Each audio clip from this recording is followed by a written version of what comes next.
Esse vídeo é bem sério. Eu peço a você para compartilhar para o máximo de pessoas. Eu tenho alguns pontos a compartilhar com você, mas eu vou ser bem objetivo aqui. O Brasil, ele escolheu um lado, e essa escolha é uma escolha muito perigosa para os brasileiros. Lula inaugurou a política externa que se diz neutra, mas escolheu um lado. No caso, o lado da China e da Rússia. Essa viagem de Lula à China, uma série de declarações e, além de tudo, esse encontro com o chanceler russo e as declarações de Lula em relação à guerra da Ucrânia trouxeram um grande mal-estar. E todo mundo, assim, muito surpreso, com um nível de contrariedade enorme, considerando as falas do presidente Lula descabidas e um tom completamente descalibrado. O presidente Lula errou muito, né? Errou muito essas declarações. É impossível terceiro conflito mundial. O Papa já falou que estamos no conflito mundial. O dono do Twitter, que já foi o homem mais rico do mundo, falou que estamos no conflito mundial. O ex-presidente dos Estados Unidos falou que estamos no conflito mundial. Muitas lideranças globais falaram que estamos num conflito mundial. Mas eu vou trabalhar aqui no campo hipotético, mesmo acreditando que estamos vendo desenrolar desse conflito. O conflito na Europa já saiu de uma guerra por procuração, é uma guerra direta. Até os documentos vazados do Pentágono comprovam isso. Mas eu vou trabalhar aí com a questão hipotética. Diante da hipótese de um conflito global, o Brasil já escolheu o seu lado e é perigoso para mim e para você. Só um detalhe, você está vendo uma fumacinha aqui? Esse aparelhinho aqui. Opa, deixa eu afastar. Ó, esse aparelhinho. Para me ajudar na minha sinusite, na minha rinite, que eu fico com o ar-condicionado ligado. Aí você tá vendo essa fumacinha aí. Não é porque eu tô no santo dos santos não, viu? Ai. Vamos lá, vamos seguir. Escuta o que eu vou te falar aqui e compartilhe no final. Não esqueça o seu like. Não vou pedir isso no decorrer do vídeo, então peço agora para você. Deixa o seu like e verifique se você tocou o sininho. Olha aqui. O L, né, o Dilma, ele se elegeu dizendo que iria cuidar dos mais pobres. Mas o que foi que ele fez? Anota isso daí. Primeiro, ele aumentou impostos. Então, um governo de social-democracia, ele precisa aumentar a arrecadação, aumentar a receita, para poder fazer o jogo político, dividir a fatia do bolo para os seus representantes, com a desculpa de investir no social. Mas não são pessoas gabaritadas. Só você pegar as entrevistas do ministro da Economia, só você pegar o ministro, o líder, né, da cúpula da reforma tributária, você vai ver que ele não sabe falar sobre fundos de investimento. Ele não sabe o que são fundos de investimento. É um despreparo total, falta linguagem técnica, falta um tato técnico, né, falta estudo, falta romper com a preguiça. É um negócio muito esquisito, né? Nem numa empresa que está começando eu contrataria um profissional que não domina o mínimo da área que ele está se candidatando. Mas, vamos lá, ele aumentou impostos. Então, quando você aumenta o imposto, você dificulta a vida do mais pobre, porque o preço das coisas, né, os impostos vão incidir sobre os produtos, vai ficar mais difícil a pessoa comprar picanha, vai ser mais difícil a pessoa comprar cervejinha, ele aumentou o imposto da cerveja, aumentou o imposto do cigarro também, né, chamado imposto do pecado, aumentou o imposto de remédios, né, o imposto da gasolina, quer voltar o DPVAT, que é aquele imposto famigerado que todo mundo era obrigado a pagar. Então o Brasil tem tributação, bitributação, tritributação, você paga 3 vezes para o Estado fazer um serviço mal e porcamente, ou não fazer o serviço, ainda roubar você. Então ele aumentou os impostos, encarecendo a vida dos mais pobres. Então não veio para governar para os mais pobres, porém esse foi o discurso. Segunda coisa, ele fez declarações anti-mercado, então provocando a subida do risco Brasil, avaliação de agências internacionais sobre o risco, o comprometimento do governo brasileiro a honrar seus compromissos e iriam ir em uma direção de suas políticas monetárias, suas políticas de mercado, voltadas para a estabilidade e a segurança para atrair o capital. Então, quando faz declarações anti-mercado, ele provoca instabilidade, logo o dólar sobe, as coisas tendem a subir, tem inflação, ele sobe os juros para conter a inflação, então é uma mecânica que leva à quebra de qualquer economia, ainda mais dos mais pobres. Então, você olhar para a Argentina agora. Bom, terceira coisa, ele falou que ia governar para os mais pobres. Ele gastou centenas de milhares de reais com mobília para sua moradia, além de ter gastado centenas de milhares de reais para ficar em um hotel.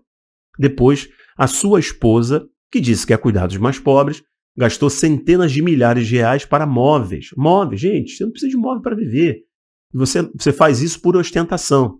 Então, ele gastou centenas de milhares de imóveis, sua esposa queria gastar 200 mil reais em sofá ou mesa, e uma ala do PT proibiu dela fazer isso, mas gastou 180 mil e por aí vai.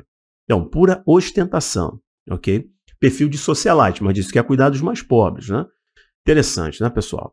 Quarto, ele impediu a privatização, logo, a privatização aumentaria a concorrência. Você tem empresas privadas chegando, oferecendo o mesmo serviço, você aumenta a competitividade, oferta do serviço, aumentando a competitividade, aumenta a oferta, logo tende a baratear o serviço e melhorar a qualidade do mesmo. Então ele impede a privatização do correio, etc. Né? Mantém o monopólio. Por quê? Por jogo político, por jogo de sindicato, por lobby. Beleza, pessoal? É parte do que sempre foi a esquerda. Isso não é novidade. Logo, o que ele está fazendo, ele está dificultando a vida dos mais pobres. Quinto, isso que para mim foi um dos mais sérios. Ele tentou, né, através de uma canetada, está tentando, inclusive, impedir o marco do saneamento. Ou seja, ele quer que o povo conviva com mais cocô, com mais xixi e com menos água de qualidade. Ou seja, as pessoas ficam mais doentes, dependem mais do SUS, sobrecarrega o sistema de saúde, as famílias têm péssima qualidade, isso prejudica o IDH, isso prejudica a capacidade de trabalho, de gerar renda, dificulta o PIB. É o ciclo da miséria. Por jogo político, por lobby dos sindicatos, por manter a máquina pública inchada, ele quer impedir o marco do saneamento. Isso aqui é seríssimo. É um tapa na cara de todo pobre que votou nesse cara. Bom, a outra coisa que eu quero comentar com vocês é que ele subiu o imposto de renda para pessoas simples. Ele prometeu isenção de imposto de renda, mas como precisa arrecadar muito, né? Precisa arrecadar muito, ele incluiu na declaração de imposto de renda pessoas que têm um rendimento, têm um salário baixo, ou seja, prejudicando a vida dos mais simples.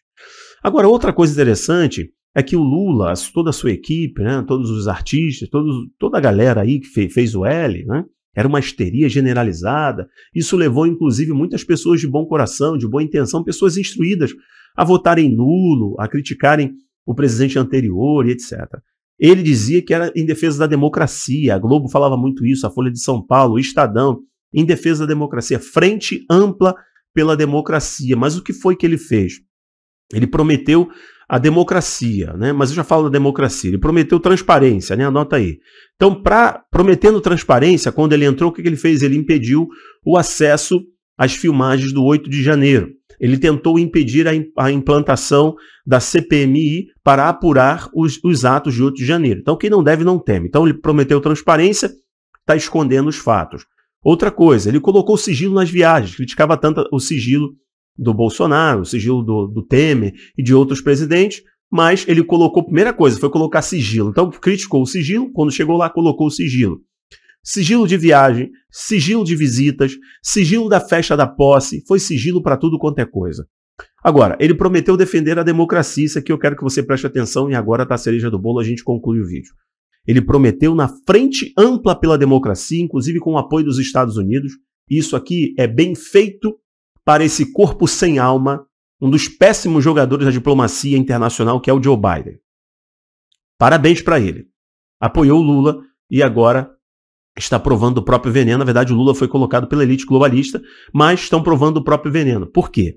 Olha isso aqui. Ele prometeu defender a ampla democracia, mas primeira coisa que ele fez foi defender o ditador Ortega, que está expulsando freiras, expulsando padres, fechou a CNN, fechando canais de TV, fechando canais de rádio, né? Justamente porque são críticos do seu governo. O governo Lula se omitiu na ONU em uma declaração contra o Daniel Ortega, o ditador da Nicarágua, né, que no período eleitoral o STF proibiu você e eu de falarmos qualquer informação que sincronizava a amizade do Lula com o Ortega. Mas assim que ele tomou posse no seu governo, o seu ministro lá na ONU, o seu diplomata, ficou quietinho e não condenou as decisões e os ataques à liberdade que o Daniel ditador Ortega fazia. Mas como faz parte do Foro de São Paulo, tá tudo bem. Então, em defesa da democracia, primeiro ato dele, não condenar o Daniel Ortega. Segundo ato, ele confraternizou com um ditador famigerado de um regime inumano da Nicarágua, da Venezuela, perdão, o Nicolás Maduro. Então, o que ele fez? Primeiro, ficou em silêncio com relação ao Ortega, da Nicarágua, e depois celebrou e fez, né, aumentou sua aliança ainda mais com o Maduro, né, prometendo inclusive uma moeda única. Olha isso aqui, olha só, agora a coisa fica séria. Ele recebeu um navio de guerra iraniano no Brasil. o Brasil recebeu um navio de guerra, o segundo maior navio de guerra da frota iraniana, atracou no porto do Brasil, e depois os políticos brasileiros foram fazer uma festa no navio iraniano, mesmo com um pedido veemente dos Estados Unidos para não receber o navio iraniano, mesmo com um pedido de Israel para não receber o navio iraniano, mas em defesa da democracia, ele recebeu então os enviados militares do Raisi, né? O Irã é uma democracia, né, pessoal? O Irã respeita as mulheres, o Irã respeita as minorias. O Irã não nutre células terroristas, não só no Oriente Médio, mas da África do Sul até aqui no Brasil, na fronteira do Brasil com o Paraguai, etc., e outros países aqui. Não é verdade? Não existe um esquema do Hezbollah libanês com a máfia italiana para enviar armas para o Brasil, que o PCC, né, pessoal? Que os partidos da esquerda têm um diálogo, segundo grampos da Polícia Federal. Então, em nome da democracia, o que foi que ele fez? Em nome da democracia, ele imediatamente recebeu um navio iraniano para dar um recado aos Estados Unidos. Olha só que interessante. Ele também enviou o seu ministro para a Rússia, em um momento que os países defensores da democracia que ajudaram a eleger o Lula, por exemplo, o Emmanuel Macron, que é um ditador pé de chinelo, mas sempre criticou o Bolsonaro por ser um ditador fascista, etc., e também, né, a mídia histérica dos Estados Unidos, a mainstream de modo geral, criticava o Bolsonaro, dizendo que ele era um fascista antidemocrático, em defesa da democracia. Mas o Lula enviou um ministro para a Rússia, em plena guerra com a Ucrânia. Ele está em defesa da democracia. Não só isso, o Lula, que já tinha falado que resolveria a guerra, mostrando grande expertise em política internacional, em geopolítica, ele disse que resolveria a guerra tomando 1, 2, 3 caixas de cerveja no Brasil. Ele culpou a Ucrânia pela guerra. A Ucrânia é o país que teve o seu território invadido. Como alguém em sã consciência culparia o país que foi invadido e não o invasor? Pois ele culpou a Ucrânia e não culpou a Rússia. Disse que a Ucrânia tem culpa e que a Rússia também tem culpa pela guerra. E isso virou um vexame internacional. Tanto de diplomatas ucranianos, diplomatas de Israel, diplomatas de vários países, inclusive representantes da União Europeia, emitiu uma nota criticando duramente, falando que o presidente brasileiro é um papagaio que repete os discursos de Putin. Ele não fez só isso, ele culpou os Estados Unidos e a Europa pela guerra, dizendo que eles estão nutrindo a guerra. É um papagaio que repete o discurso de Putin. Vou explicar para você. Ele exaltou a Rússia.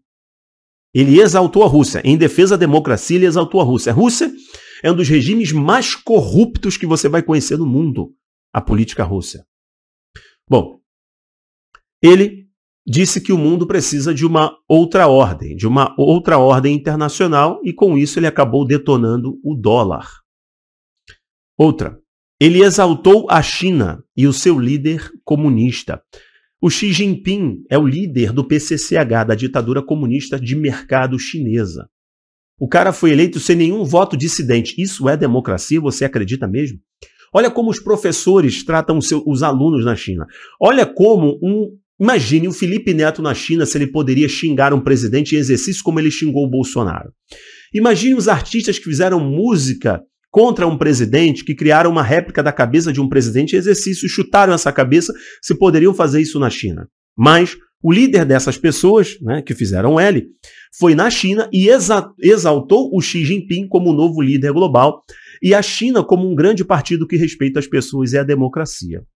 O que eu estou querendo provar para você é que o Brasil escolheu o pior lado para se estar nesse momento.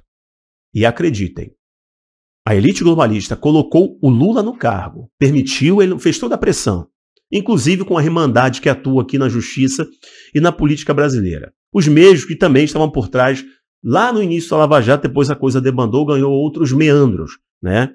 Seus comunicadores, meio que essa cabala secreta atuando aqui no Brasil, fizeram de tudo para ele se eleger.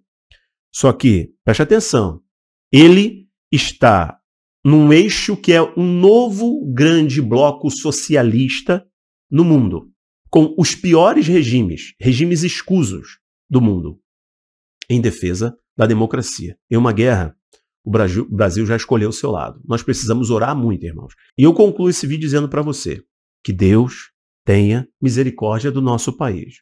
Inclusive, em defesa da democracia, eles querem impedir, através de seu ministro comunista, o Flávio Dino, que eu teça opiniões e faça comentários como este que eu estou fazendo aqui. Tudo em defesa dos mais pobres, em defesa da transparência e em defesa da liberdade e da democracia. Preciso encerrar agora, senão eu continuaria os tópicos. Não deixe de compartilhar. O Brasil se tornou de fato pária internacional. Uma vergonha. Isso está em todos os jornais internacionais. O Brasil é uma vergonha internacional. E tudo isso, no final, pesa sobre os mais pobres. As empresas vão embora, não se investe mais no Brasil. E aí? Vou parar por aqui. Tchau, tchau.